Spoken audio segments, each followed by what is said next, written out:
दारात सावकार कर्ज वसुलीसाठी उभे राहत आहेत आणि तुला पार्टीला जायला सुचतंय? मजा करायची तुला, जा ना मजा मार. अरे पण तिथे जाऊन चोरी करायचा प्रयत्न करेपर्यंत मजल गेली तुझी.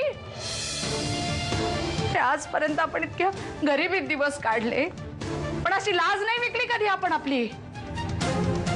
सगळं करून सवरून आमच्या समोर उजळ माथ्याने उभा राहतोस, तुला लाज कशी नाही वाटली रे? मी नाही चोरी केली आई. अरे पण आता शिक्का बसला तो बसलाच ना. मी सिद्ध करून दाखवील आई तुला. अरे पण मरायला गेला कशाला होतास त्या पार्टीला? कसा विश्वास ठेवायचा तुझ्यावर? साधी सरळ नोकरी मागायला गेलो होतो मी.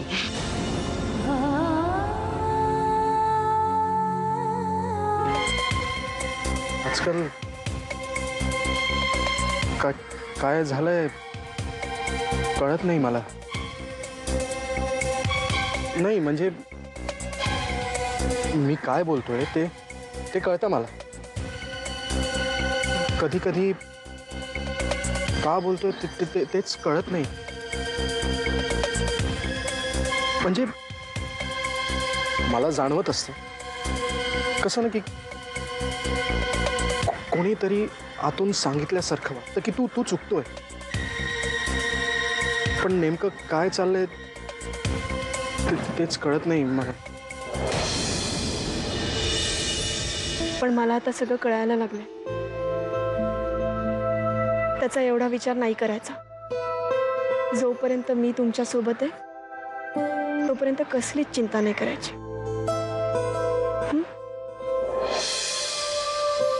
चोरी केलीस तू?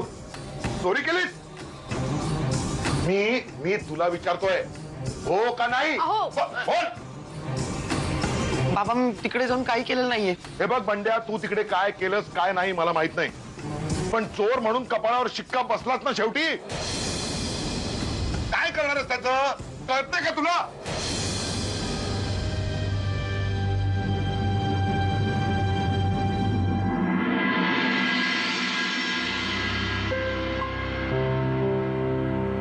बंड्या या थराला जाऊन चोरी बिरी करेल असं वाटत नाही मला, पण त्याच्या अशा चुकीमुळे आपल्या अंजूच्या नशिबात आणखी काय काय वाढून ठेवलंय काय माहिती.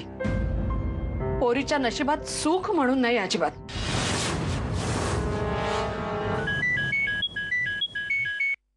हॅलो हॅलो सरिता, माझा एक. अगं मी बंड्या बोलतोय.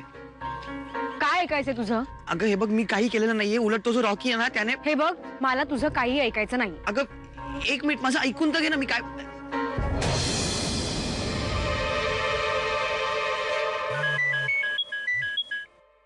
सांगितलं नाही दा, मला बोलायचं नाहीये. रिंकी सॉरी, तू आहेस? नाही अगं मला वाटलं ते मार्केटिंग वाले उगाच त्रास देत आहेत फोन करून. बोल ना.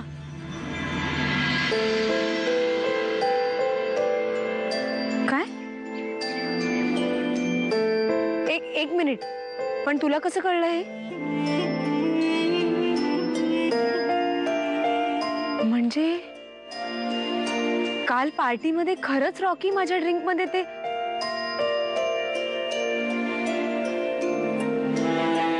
आणि ह्या सगळ्यातनं बंड्याने मला वाचवले. गॉड.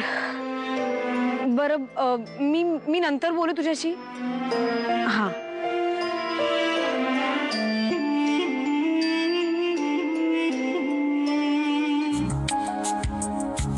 हे काय?